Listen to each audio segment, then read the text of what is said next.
Hello नमस्कार, मैं कैलाश चंद्र एक बार फिर से आप सभी का हार्दिक स्वागत करता हूं टेक पाठशाला के ऑनलाइन प्लेटफॉर्म पर। जैसे कि आपको पता है कि एसएससी जेई का एग्जाम अनाउंसमेंट हो चुकी है कि आपका एग्जाम जो है नवंबर 2022 में होने वाला है। तो इसी के लिए जिस तरीके से मैंने आपको अनाउंस किया था कि 11 तारीख से हम जो है एक नया बैच फ्री और जो है फाउंडेशन बैच यूट्यूब पर और जो है एप्लीकेशन पर लाने वाले हैं, तो उसी के तहत आज हम जो है इसका आगाज कर रहे हैं। और आगाज जो है हम करेंगे सिलेबस एनालिसिस से कि किस प्रकार से आपको जो है सिलेबस आपको पढ़ना चाहिए और क्या क्या जो है इस एसएससी जेई के एग्जाम में आने वाला है। तो जिस तरीके से आपको कहा गया था कि फ्री और फाउंडेशन बैच, फ्री बैच जो है ये आपका यूट्यूब पर चलने वाला है और फाउंडेशन बैच जो है आपका चलने वाला है एप्लीकेशन पर, जिसकी नॉमिनल फीस रखी गई है। अगर आप ज्वाइन करना चाहते हैं तो फाउंडेशन बैच को आप ज्वाइन कर लीजिए, अभी आपका नॉमिनल फीस रखी गई है और उसके बाद जो है वो फीस बढ़ाई जा सकती है 2 से 3 दिन में। और अगर कोई भी आपको जानकारी चाहिए इन बैच से रिगार्डिंग तो आप जो है इन नंबर पर कांटेक्ट कर सकते हैं। ये दो नंबर दिए गए हैं, तो इन नंबर पर आप लोग जो है कांटेक्ट कर सकते हैं। तो चलिए करते हैं इसकी सिलेबस एनालिसिस, क्या क्या जो है आपका एसएससी जेई में पूछा जाएगा और कौन कौन से टॉपिक, क्या कौन कौन से सब्जेक्ट जो है आपके की पॉइंट्स होने चाहिए, कौन कौन से टॉप सब्जेक्ट जो है ऐसे सब्जेक्ट्स होंगे जहां से आप लोगों को बहुत क्वेश्चन पूछे जाते हैं और उसका परसेंटेज की अगर हम बात करें तो परसेंटेज उन सब्जेक्ट्स का परसेंटेज बहुत अधिक होता है। तो चलिए अगर हम देखें तो एसएससी जेई को हम दो पार्ट में दो पेपर में बांटेंगे। पेपर 1 जो कि आपका जो है कौन सा होगा, ये आपका जो है general intelligence and general awareness का होता है और पेपर 2 जिसमें आपका सिविल इंजीनियरिंग आपसे पूछा जाता है। अब अगर यहां पर देखें, जैसे कि आप लोगों को सभी को पता होगा कि यहां से क्वेश्चन आपके जो है 100 मार्क्स के क्वेश्चन यहां से पूछे जाते हैं और 100 मार्क्स के क्वेश्चन यहां से पूछे जाते हैं। यानी इसका मतलब है कि कितने क्वेश्चंस हैं टोटल आपके जो है वो टोटल जो है आपके 200 क्वेश्चंस हैं।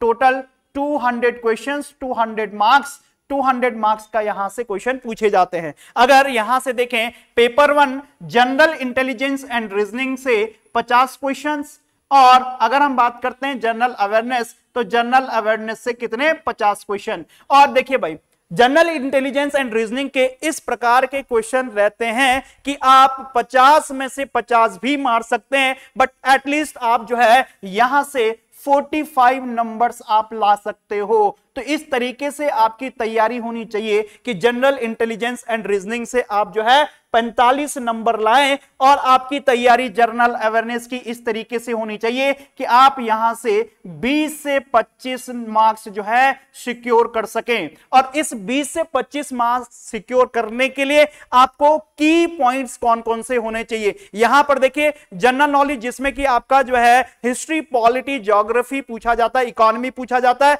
और जनरल साइंस। तो जीएस में आपको फिजिक्स, केमिस्ट्री एंड बायोलॉजी पूछा जाता है। अगर आपने पीछे ट्रेंड में देखा होगा कि जो जनरल स्टडीज की अगर हम बात करते हैं तो जनरल स्टडीज में हिस्ट्री, ज्योग्राफी, पॉलिटी, इकोनॉमी पूछा जाता है। अगर यहां से देखा जाए तो इकोनॉमी से आपके 4 से 5 क्वेश्चंस और आपका इसी तरीके से 4 से 5 क्वेश्चन आपके पॉलिटी से बनते हैं। तो पॉलिटी से कहां से क्वेश्चन आपके बनते हैं, आर्टिकल 1 से लेकर जो है आपके 30 तक के जितने नंबर ऑफ आर्टिकल्स हैं और आपका जो है लेजिस्लेटिव असेंबली है, राज्यसभा है, राष्ट्रपति है, प्रधानमंत्री है, तो इस वाले सेक्शन से आपको क्वेश्चन पूछे जाते हैं। ठीक है। और अगर हम बात करते हैं इकोनॉमी की, तो इकोनॉमी में डिफरेंट आपकी जो है डेफिनेशन से क्वेश्चन पूछे जाते हैं। ठीक है। अगर बात करें हिस्ट्री, तो हिस्ट्री से जो क्वेश्चन पूछे जाते हैं तो ज्यादातर फोकस मीडिएवल इंडिया को होता है और आपका जो है मीडिएवल इंडिया से जो है बहुत ज्यादा क्वेश्चन पूछे जाते हैं। ठीक है। तो इस तरीके से आपको ध्यान रखना है कि कौन सा सेक्शन आप लोगों को पढ़ना है। ठीक है। अगर हम बात करते हैं फिजिक्स की, तो फिजिक्स में क्वेश्चन आपके जो है ऑप्टिक्स से आपके क्वेश्चन बहुत अधिक पूछे जाते हैं। लाइफ साइंस की बात करें तो लाइफ साइंस से आपका जो है ह्यूमन ऑर्गन सिस्टम से जो है आप लोगों को क्वेश्चन पूछे जाते हैं। तो आप अगर जो है ह्यूमन बॉडी को एक बार पढ़ लीजिए, जितने भी ऑर्गन्स हैं सभी को आप पढ़ लीजिए, तो वहां से डेफिनेटली आपके क्वेश्चन वहां से बनने वाले हैं। ठीक है। अगर केमिस्ट्री की बात करें तो केमिस्ट्री उतना अधिक नहीं पूछा जाता, बट लाइफ साइंस और जो है आपका फिजिक्स बहुत अधिक पूछा जाता है। तो अगर हम टोटल साइंस की बात करें तो 8 से 10 नंबर आपका साइंस से और बाकी 40 35 से 40 नंबर आपका जो है जनरल स्टडीज से पूछा जाता है। तो यहां से आप 20 से 25 नंबर आप इजीली सिक्योर कर सकते हैं। यानी अगर देखे जाए तो यहां से इस वाले सेक्शन से 100 में से आप 70 मार्क्स इजीली ला सकते हैं। मैं मिनिमम की बात कर रहा हूं। तो ये यहां से आपको जो है टारगेट अगर करना है तो 70 मार्क्स का टारगेट करिए कि 70 मार्क्स मुझे यहां पर चाहिए, और ये 70 मार्क्स आने यहां पर पॉसिबल हैं। ठीक है जी। अगर हम यहां पर बात करते हैं कि पेपर 2, और पेपर 2 में ये जो है आपके कौन कौन से सब्जेक्ट, ये जो है इंपॉर्टेंट सब्जेक्ट है। ये मैंने जो सब्जेक्ट्स निकाले हैं ये आपके एसएससी की साइट से निकाले हैं कि कौन कौन से सब्जेक्ट जो है एज इट इज उन्होंने रखे हैं। अगर यहां से देखा जाए तो सबसे पहला आपका building material, estimating, costing and valuation, surveying, soil mechanics, hydraulics, irrigation engineering, transportation engineering. Transportation engineering में यहां पर जो है हाईवे इंजीनियरिंग एंड जो है आपका रेलवे इंजीनियरिंग दोनों ही आपका यहां पर आ जाएगा। और 8वां है आपका environmental engineering, theory of structure, concrete technology, RCC design and steel design. यानी ये 12 इंपॉर्टेंट सब्जेक्ट हैं जहां से आपके एग्जाम में, एसएससी जेई के एग्जाम में क्वेश्चन पूछे जाते हैं। अगर आपने पीछे ट्रेंड देखा होगा, अगर आप पिछले 10 सालों के पेपर निकालें तो 10 सालों के पेपर में एक चीज कॉमन है। वो चीज क्या कॉमन है? यहां पर इंपॉर्टेंट सब्जेक्ट हैं आपके, इंपॉर्टेंट सब्जेक्ट हैं। कौन कौन से इंपॉर्टेंट सब्जेक्ट हैं? सबसे पहला और सबसे मोस्ट इंपॉर्टेंट है सॉइल मैकेनिक्स, सबसे इंपॉर्टेंट है सॉइल मैकेनिक्स।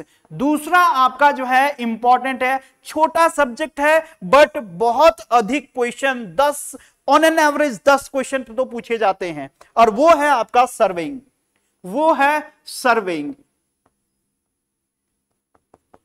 और चौथा अगर यहां पर बात करें तो मैं बीएमसी के साथ साथ कंक्रीट टेक्नोलॉजी और कंक्रीट टेक्नोलॉजी के साथ आरसीसी को यहां पर रखूंगा, क्योंकि अगर अकेले 30 से 35 क्वेश्चन जो है इस वाले सेक्शन से पूछे जाते हैं, यानी इसका मतलब है 30 से 35% अकेले बीएमसी, सीटी एंड जो है आपका आरसीसी से पूछा जाता है। अगर आपने बीएमसी पढ़ लिया और आरसीसी पढ़ लिया तो सीटी पढ़ने की वैसे भी जरूरत नहीं होती है, बट क्योंकि आप जो है बिल्डिंग मटेरियल एंड कंस्ट्रक्शन में मटेरियल में ही आप कंक्रीट पढ़ते हैं, तो कंक्रीट टेक्नोलॉजी वहां से आपका जितना क्वेश्चन पूछा जाता है वो आपका कंक्रीट से ही क्वेश्चन पूछा जाता है। तो यानी इसका मतलब है आप अगर ये वाला पार्ट और सर्वेइंग, सॉइल मैकेनिक्स, तो अकेले यहां पर अगर हम बात करें तो 60 मार्क्स जो है, 60 से 65 मार्क्स, 60 to 65 मार्क्स जो है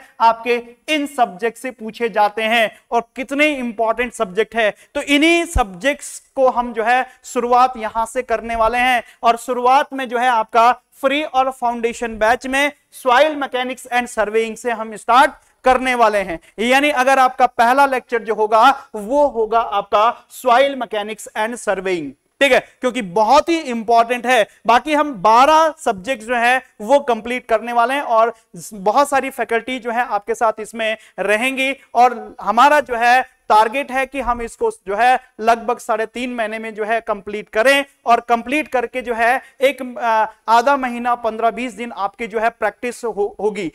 वैसे तो मैंने जो ये सब्जेक्ट हम यहां पर जो लेकर चलेंगे, तो यहां पर थ्योरी प्लस थ्योरी के साथ साथ आपको जैसे टॉपिक आपका कंप्लीट हो जाएगा, तो टॉपिक कंप्लीट होने के बाद जो है उसके ऊपर प्रैक्टिस आप लोगों को कराई जाएगी। सपोज मैंने सॉइल मैकेनिक्स शुरू कर दिया और सॉइल मैकेनिक्स के पहले 2 चैप्टर मैंने स्टार्ट किए, ओरिजिन ऑफ सॉइल से और दूसरा आपका बेसिक प्रॉपर्टीज ऑफ सॉइल। तो अगर ये दोनों आपका कंप्लीट हो जाएंगे तब जाकर मैं जो है इसके क्वेश्चंस आप लोगों को प्रैक्टिस करवाऊंगा। तो यानी प्रैक्टिस तो आपके साथ के साथ भी होगी। जो आपका मैराथन क्लास होंगी तो वो मैराथन क्लास जो है आपके हम 15 दिन में इस तरीके से डिजाइन करेंगे कि उसमें आपका रिवीजन भी हो जाए और साथ में जो है आप लोगों का प्रैक्टिस भी हो जाए। तो अब अगले लेक्चर में मिलेंगे आप लोगों को, और जो लेक्चर होगा आपका किसका? सॉइल मैकेनिक्स का। ठीक है, तो चलिए मिलते हैं नेक्स्ट लेक्चर में। थैंक यू, धन्यवाद एंड जय हिंद।